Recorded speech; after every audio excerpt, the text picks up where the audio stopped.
बिस्मिल्लाहिर्रहमानिर्रहीम। Last time हम लोगों ने देखा था इक्विलिब्रियम की टाइप्स के बारे में, और सेंटर ऑफ ग्रेविटी को हमने डिस्कस किया था कि किस तरह सेंटर ऑफ ग्रेविटी अफेक्ट करता है इक्विलिब्रियम के हवाले से।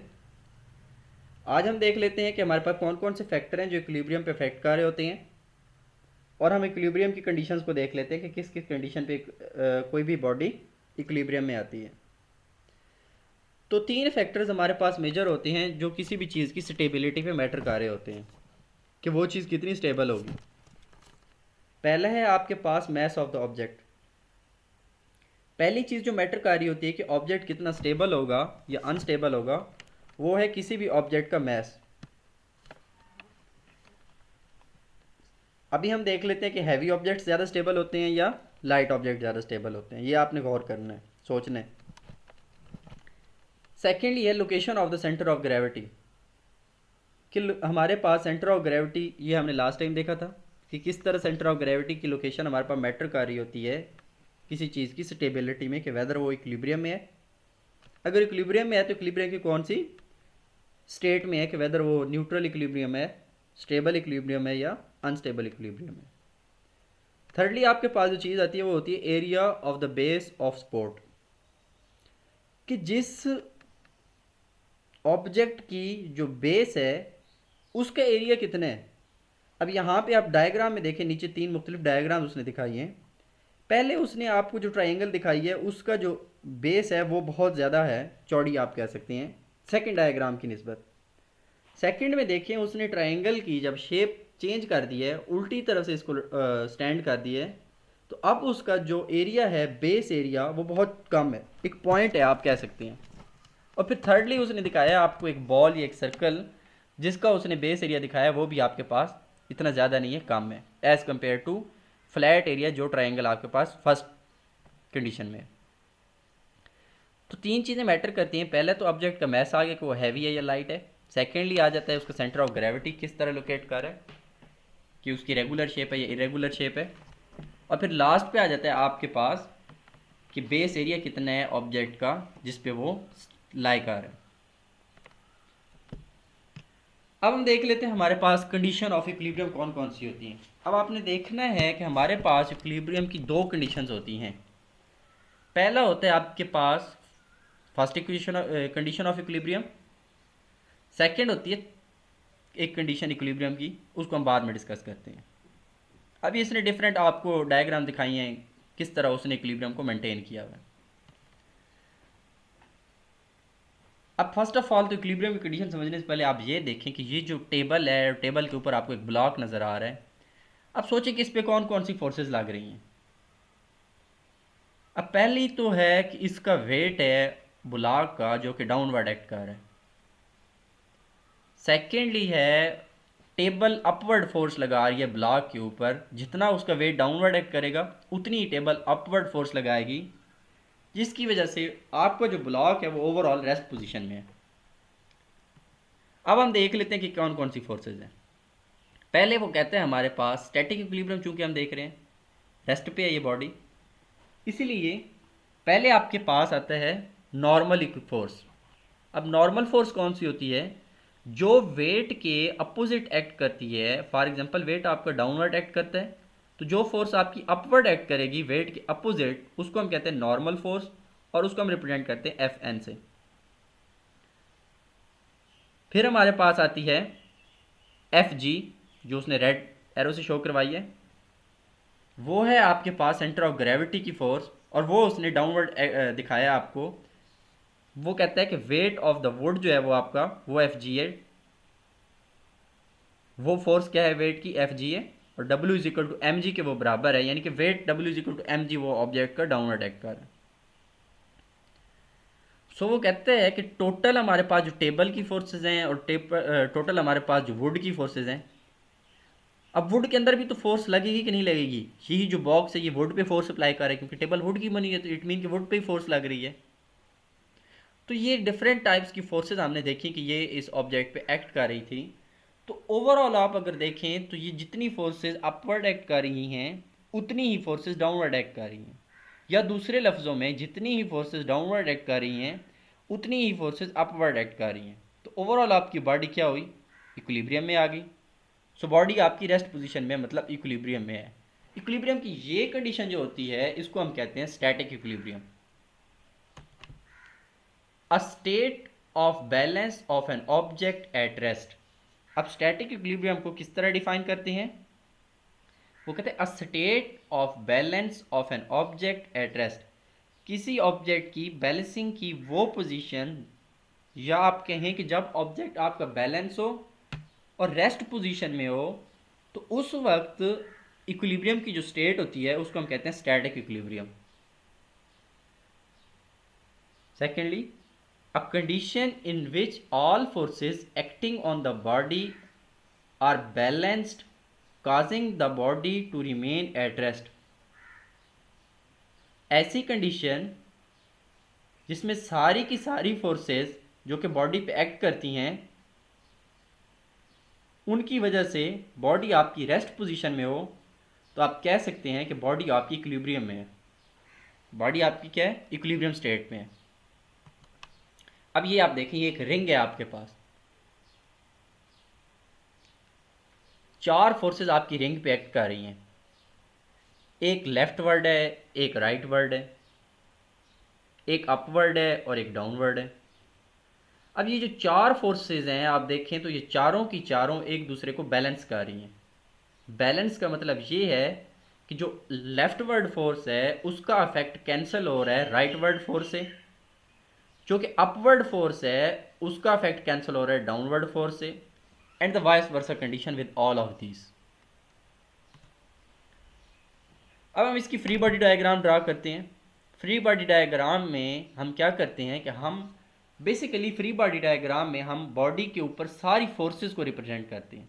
तो इसने यहाँ पे चार फोर्सेस रिप्रेजेंट कर दी, कोई पॉजिटिव एक्स एक्सिस में है, कोई नेगेटिव एक्स एक्सिस में है, कोई पॉजिटिव वाई एक्सिस में और कुछ नेगेटिव वाई एक्सिस में। तो आप देखें तो ये चारों की चारों एक दूसरे को कैंसिल आउट कर रही हैं। पॉजिटिव एक्स वाली नेगेटिव एक्स एक्सिस को कैंसिल कर रही है और सिमिलरली पॉजिटिव वाई वाली नेगेटिव वाई को कैंसिल आउट कर रही है। सो बॉडी ओवरऑल आपकी इक्विलिब्रियम में आ जाती है। अब ये उसने दिखाया है जनाब, प्रॉपरली इक्विलिब्रियम की कंडीशन इसने अप्लाई की है। कहते हैं हमारे पास फोर्स जो होती है वो एम ए के बराबर होती है from the Newton second law. अब वो कहते हैं हमारे पास समिशन ऑफ फोर्सेज जब मैं करता हूँ तो ये ज़ीरो होनी चाहिए। ये इक्विलिब्रियम की कंडीशन है कि sum of forces acting on the body should be zero. तो उसके लिए उसने चारों फोर्सेज ले ली, F1, F2, F3 और F4। उनका सम वो लिख दिया जाता है कि ये हमारे पास ज़ीरो होता है। अब चूंकि समिशन ऑफ फोर्सेज में कुछ फोर्सेज आपकी एक्स एक्सिस में होती हैं और कुछ फोर्सेज आपकी वाई एक्सिस में होती हैं, इसीलिए पहले वो आपकी एक्स एक्सिस की फोर्सेज को ले लेता है। तो एक्स एक्सिस में आपके पास दो फोर्सेज हैं, F1 और F2।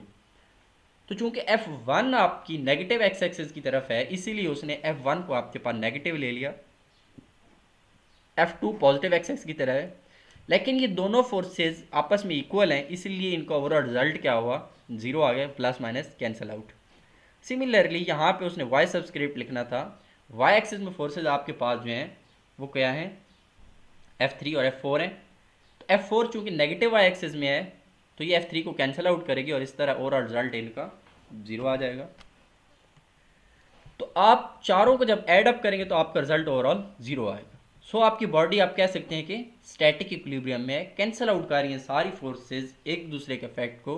So your body will be in equilibrium. अब स्टैटिक इक्विलिब्रियम के लिए क्या क्या होना ज़रूरी है, इसको समराइज करते हैं थोड़ा सा। The body must be in translational equilibrium और the body does not accelerate along any line.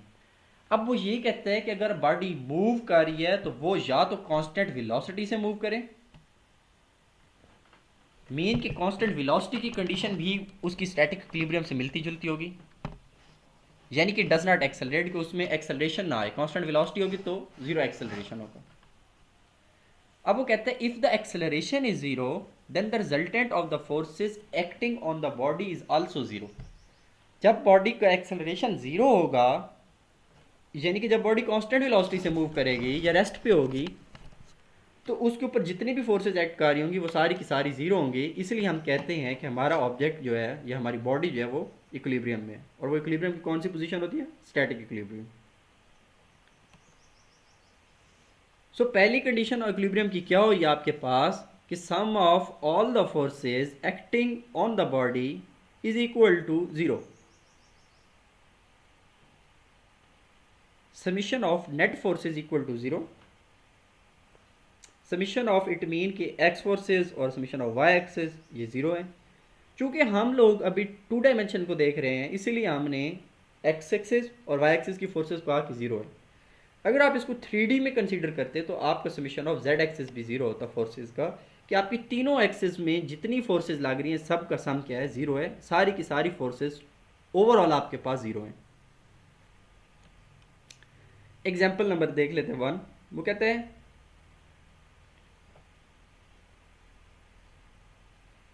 ये जो इसमें आप लैंप जलाते हैं तो कहते हैं चैंडलियर has a mass of 3 kg, what is the tension in the cord? अब कहते हैं कि ये जो ओवरऑल बॉडी है आपकी इसका जो वेट है, सॉरी मैस है, वो 3 kg है। टेंशन कितनी होगी?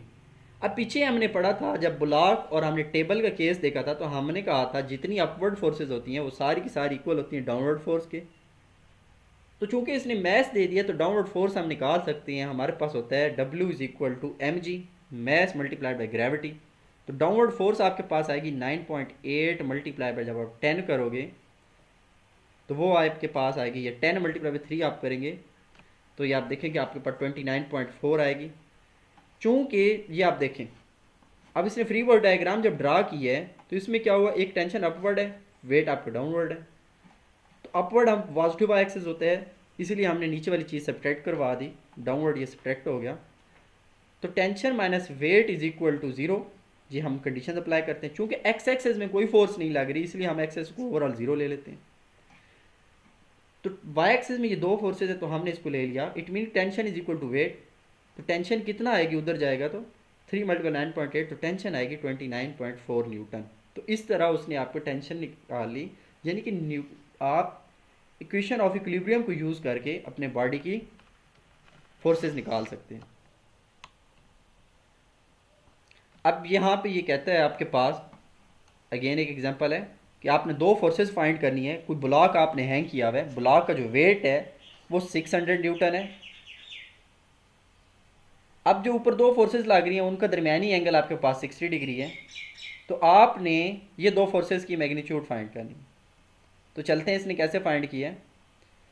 कहते हैं ये आप फ्री बॉडी डायग्राम देखें तो चूंकि ब्लॉक के दरमियान जो फोर्सेस ऊपर लग रही थी उनके दरमियान एंगल 60 था, और आप देखें तो दो एक्सिस यानी कि एक्स एक्सिस को अगर मैं यहाँ से स्टार्ट करूँ और एंड तक लेके आऊँ तो इनके दरमियान टोटल एंगल होता है आपके पास 180 डिग्री। तो 180 डिग्री को इसने क्या किया है, तीन हिस्सों में डिवाइड कर लिया। क्योंकि ये इक्वल एंगल पे एक्ट कर रही थी लिहाजा इधर भी 60 इधर भी 60 और दरमियान में ऑलरेडी इसने 60 गिवन किया था। अब हम देखें तो हर एक के दो दो कंपोनेंट बन रहे हैं, इसका भी वाई एक्सिस, इसका भी एक्स वाई एक्सिस, और इसका भी एक्स एक्सिस और इसका भी एक्स कंपोनेंट। इसीलिए उसने दोनों फोर्सेस के एक्स कंपोनेंट को पहले ऐड करवा लिया, फिर दोनों फोर्सेस के वाई कंपोनेंट को ऐड करवा लिया। ये आप देखें तो ये उसने दोनों फोर्सेस के एक्स कंपोनेंट को ऐड करवाया। F1 cos 60, एक को नेगेटिव इसलिए ले रहे हैं चूंकि ये नेगेटिव एक्स एक्सिस की तरफ है और एक को पॉजिटिव ले रहे हैं। सिमिलरली उसने दोनों फोर्सेस के वाई कंपोनेंट को लिया, और अब यहाँ पे देखें तो दोनों फोर्सेस के वाई कंपोनेंट को इसने पॉजिटिव लिए और सिर्फ वेट को नेगेटिव लिए। क्यों? क्योंकि ये दोनों अपवर्ड हैं इसलिए ये पॉजिटिव आएगा, और वेट सिर्फ डाउनवर्ड एक्ट कर रहा है तो ये नेगेटिव आएगा। तो ओवरऑल ये इक्वेशन ये इसने आप देख सकते हैं कि ये 2F1 sin 60 is equal to 600 इस इक्वेशन को, और ये जो ऊपर आपकी इक्वेशन निकली थी F1 is equal to F2 equation 1, और ये वाली इक्वेशन जो है इन दोनों को उसने आपस में साइमल्टेनियसली सॉल्व करके आपको ये दोनों फोर्सेस निकाल दी। F1 और F2 आपके पास क्या है, 347 न्यूटन। तो आप इस तरह अपनी फोर्सेस को अननोन फोर्सेस को कैलकुलेट कर सकते हैं जब आप किसी भी चीज़ को इक्विलिब्रियम में ले आते हैं या बैलेंस कर लेते हैं। अभी आपके पास एक और चीज़ है, ये आपने टेंशन फाइंड करनी है स्ट्रिंग में। अब एक टेंशन T1 है, एक टेंशन T2 है। तो यहाँ पे देखें उसने कैसे फाइंड किया हुआ है। अगेन उसने एक्स एक्सिस और वाई एक्सिस की फोर्सेस ले ली। अब चूंकि T1 एंगल 60 डिग्री बना रही है तो T1 को अगर आप कंपोनेंट में डिवाइड करें तो T1 के एक साइन कंपोनेंट बनेगा और एक कॉस कंपोनेंट बनेगा। तो T1 का जो आपके पास कॉस कंपोनेंट होगा ये वाला ऊपर, कॉस कंपोनेंट जो बनेगा यहाँ पे, T2 भी उसी डायरेक्शन में आपके पास, तो इसीलिए एक्स एक्सिस में ये दो फोर्सेज ले रहे हैं, और वाई एक्सिस में सिर्फ T1 का साइन कंपोनेंट आएगा, T2 आएगी ही नहीं क्योंकि T2 सिर्फ एक्स एक्सिस में है, और साथ में आपका वेट आएगा। इसीलिए एक्स एक्सिस में जब उसने दो फोर्सेज ली आपके पास -T1x, क्यों? क्योंकि आप देखें T1 की डायरेक्शन इस तरफ है, तो इसका जब ऊपर एक्स कंपोनेंट बनेगा इस तरफ वाला, तो उसकी डायरेक्शन भी माइनस नेगेटिव एक्स एक्सिस की तरफ होगी। क्यों? क्योंकि T1 की डायरेक्शन नेगेटिव एक्स एक्सिस वाले की तरफ है, इसीलिए उसको नेगेटिव ले लेते हैं। और T2 का हमें नहीं पता तो T2 एज इट इज ले लेते हैं। फिर ये इसी तरह वाई वाली फोर्सेज को ले लेते हैं। तो इन दोनों को साइमल्टेनियसली सॉल्व करने से इसने T1 और T2 दो फोर्सेज आपके पास निकाल दी। तो thank you so much for watching. Hope so ये आपको सारे प्रॉब्लम्स और इसकी कंडीशन समझ आई होंगी। अगर आपको नहीं समझ आए तो आप ज़रूर बताइएगा, इंशाल्लाह हम आपके प्रॉब्लम सॉर्ट आउट करेंगे। Thank you so much. Allah हाफिज़।